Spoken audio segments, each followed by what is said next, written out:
What is happening, ladies and gentlemen? Good night to all. It is a beautiful Wednesday night here in the Delaware Valley.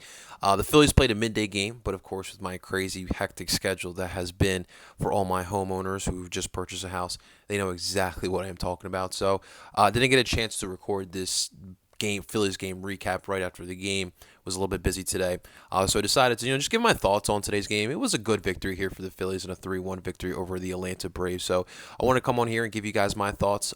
Maybe some extra, the last bit of trade deadline talk. Obviously, a day after we've had 24 hours to kind of marinate in the news, in the moves the Phillies have made. So we're going to talk about that. So thank you so much, guys, for showing some love. If you guys are new to the channel, make sure you guys hit the like button, subscribe for more Phillies sports. We usually do these Phillies game recaps live, but obviously with time, we weren't able to do that. But big shout out to you guys. So yesterday, obviously at the deadline time, we were all in anticipation of hoping the Phillies would make some moves, not really worrying about what was going on the diamond so much. And the Phillies made their moves, and we moved forward, and we started this quick 2-game series against the Atlanta Braves in Atlanta. And going into it, we were wondering what the lull would kind of be like with this team. Obviously, when you're talking about deadline time, it's no secret these players always keep that in the back of their mind because they don't know if tomorrow they're getting sent to a Tampa Bay or to Detroit, right? And so that's definitely been lingering on their mind. But luckily, pretty much everyone's scathed except for Odubel Herrera and Jerry Familia, which a lot of Phillies fans, the majority of Phillies Nation, were actually pleased with the DFAs of both of those players. Obviously, some of the prospects were gone. Logan O'Hoppe and Mickey Moniak's not really a prospect anymore, but was the former number 1 overall pick in 2016 for the Philadelphia Phillies. And Ben Brown obviously left as well, so that's kind of a little bit of a bummer. Well, I'll get to my point on that, but and obviously in a bullpen game yesterday, that was obviously a factor and reason why they lost 13-1. So you really wanted to see how the Phillies would bounce back here today. The last thing you would want in August is to get swept. I don't care if it's a 2-game set against Atlanta. You don't want to get swept by Atlanta, and you definitely don't want to get swept by the New York Mets, which we'll get to later on in this month of August. But really wanted to see how the Phillies would respond to today. Obviously, Tuesday was Tuesday, as we talked about after the game recap. You slide that under the rug and you move forward. You find a way to split the series any way you can. And the Phillies found themselves a way to do it. And really, the story, one of the storylines of this game was obviously Zach Wheeler. He got the start here today on Wheels Day, and he was as impressive as always. He would go 7 strong, only allowed 5 hits, 1 earned, 7 strikeouts through 90 pitches.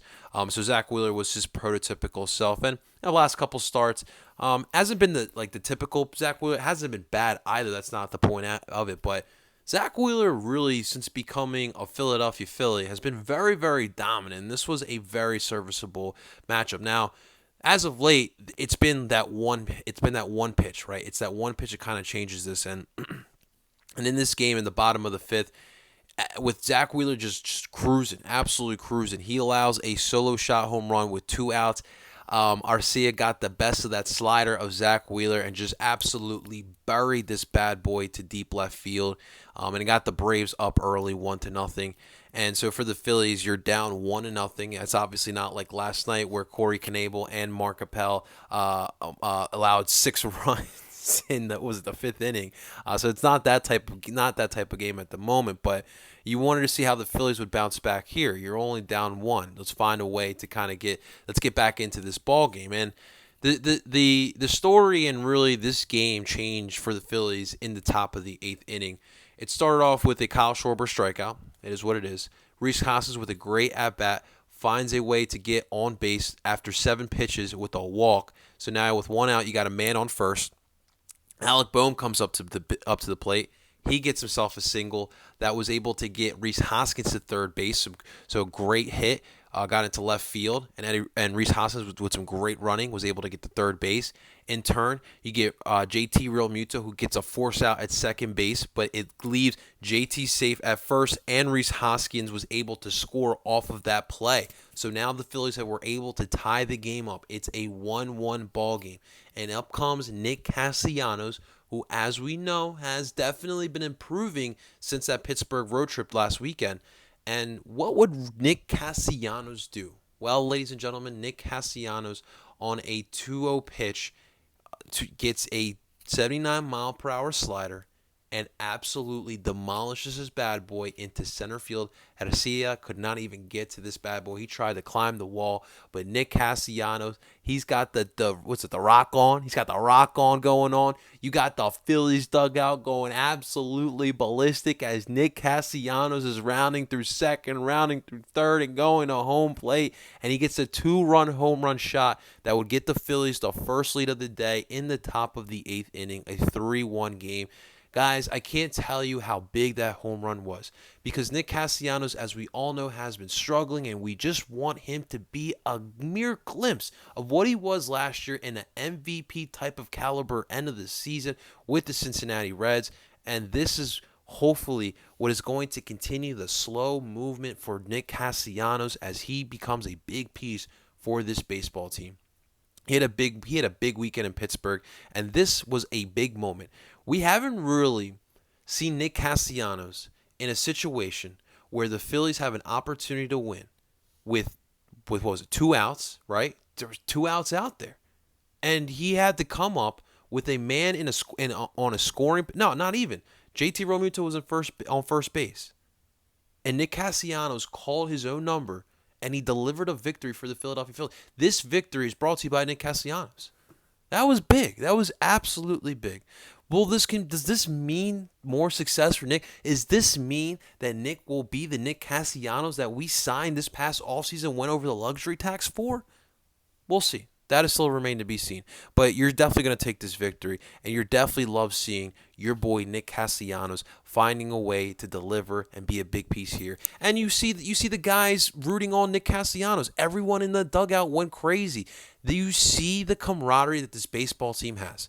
They're all fighting and they're all supporting Nick Castellanos. They all understand that Nick is going through what a lot of baseball players go through. It's a lull in their game, but he found a way to come out of it. I love seeing Zach Wheeler, stepping out and voicing his support for Nick Castellanos as well. Overall, I feel like this is one of those type of victories where it brings your team together because you had a group of guys who was pulling for Nick, and he was able to deliver here and get the job done. Derek Hall was strikeout. We had some scares in the bottom of the 8th inning. Seranthony Dominguez struggled a little bit, had 2 men on. Was able to get out of it, but not before Jose Alvarado came out for that last out with Matt Olson up, and you had men on first and second.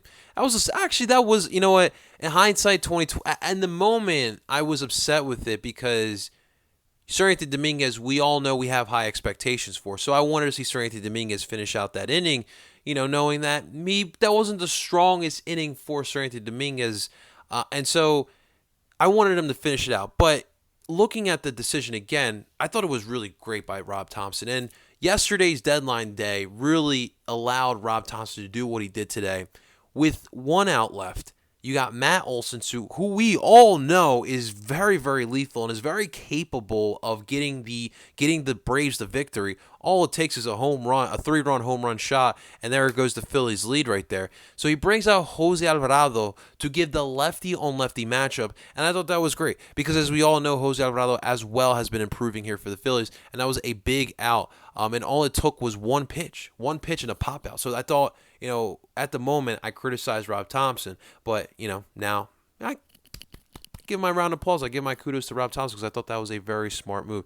In the bottom of the 9th, you had the re-debut, I guess, part 2 of David Robertson. David Robertson got his opportunity to show us what he has as the closer here. Now, obviously, he's been doing a really good job with the Cubbies this past year.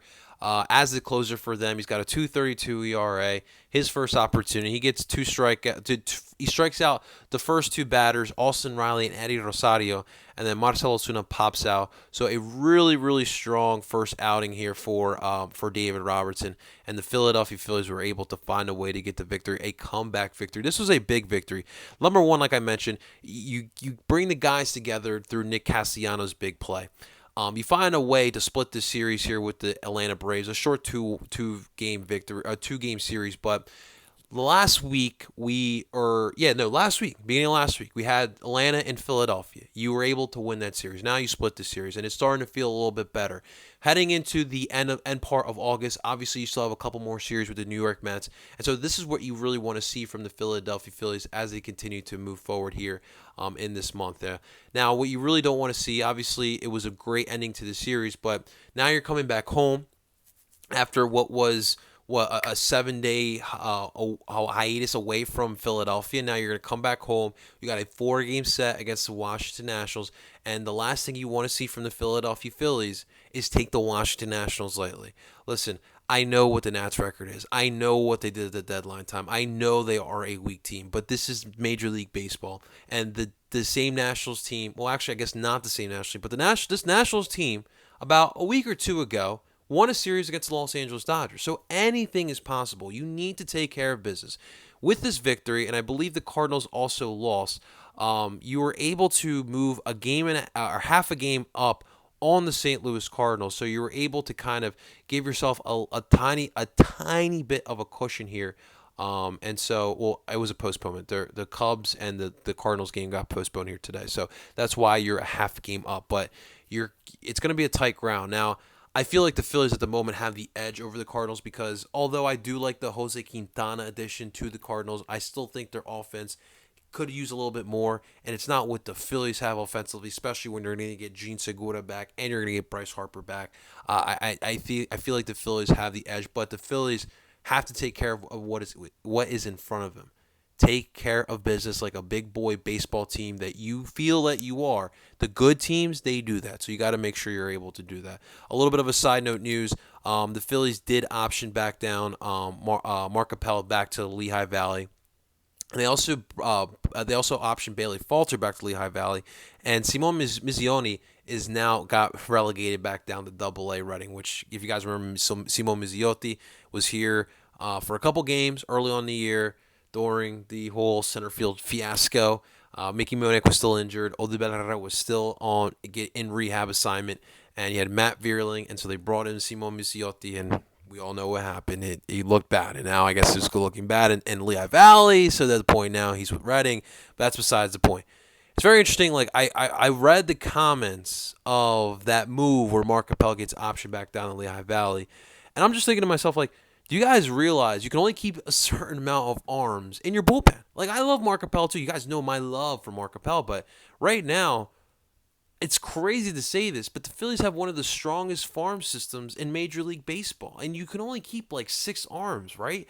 Like, you have enough lefties. Like, you got Brad Hand, you got Jose Alvarado, you have Andrew Bellotti. I'm looking at right-handed now. Andrew Bellotti, Sir Anthony Dominguez, Corey Knebel. Now you add David Robertson into the mix as well. You have enough arms.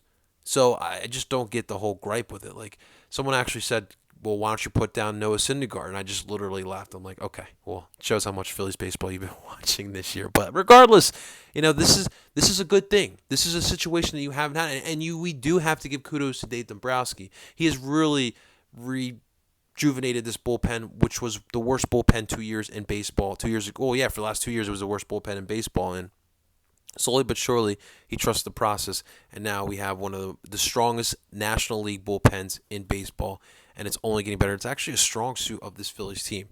Now, obviously, tomorrow is going to be a big one because obviously you're going up against the Nationals game 1, but you're going to be able to see the debut of Noah Syndergaard in Phillies red pinstripes. He's already having fun on social media. I can't wait to see Noah Syndergaard interact with the Philly fanatic for the first time since his days with the Mets.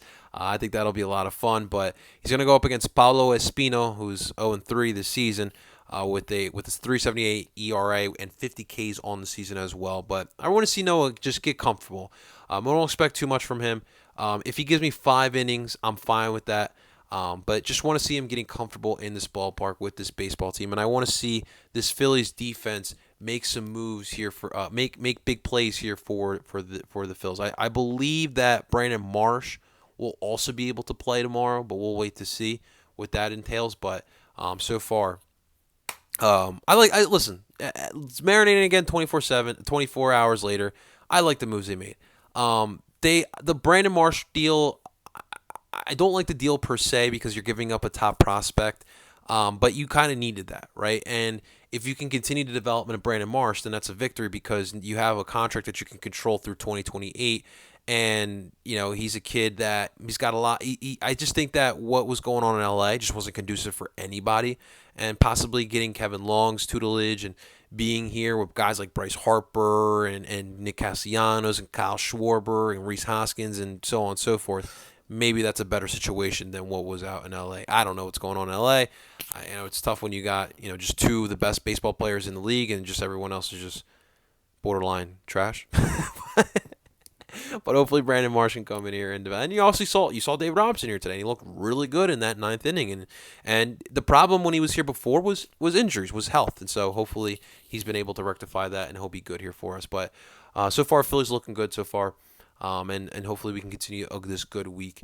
I don't expect to sweep the Nationals in a 4-game set, but let's get a 3-1 series victory. What do you say? But tomorrow we'll be back live right after the game. We'll be live on this YouTube channel, so make sure you guys stay tuned for all of that. Make sure you guys stay tuned for all the content we got here going for you guys. Thank you so much for tuning on into this short edition of Phillies game recap.